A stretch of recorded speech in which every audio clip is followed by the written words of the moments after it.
Gobyerno, nagsisikap mangolekta ng mga donasyon para sa mga biktima ng bagyong Yolanda. Iba pang ahensya ng gobyerno ay nagtutulungan.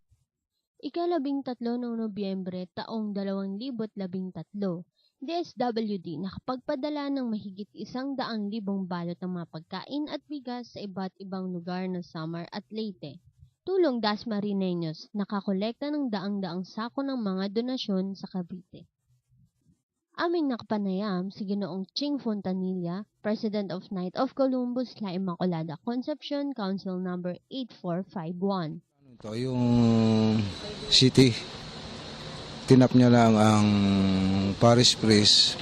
Bago ang Paris Priest, itinap yung Knights of Columbus. Aming nakapanayam din sina Jose Ernilo P. Fami at Jem Esplana ng The Orchard Golf and Country Club Dasmariñas. Help those people in need. Sana kahit paano makarating itong effort na to doon sa mga talagang nangangailangan ng tulong.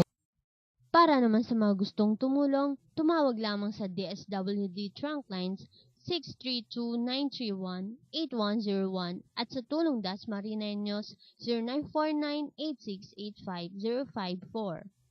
Princess Anne de Leon, Dasmariñas, Cavite. Talk back.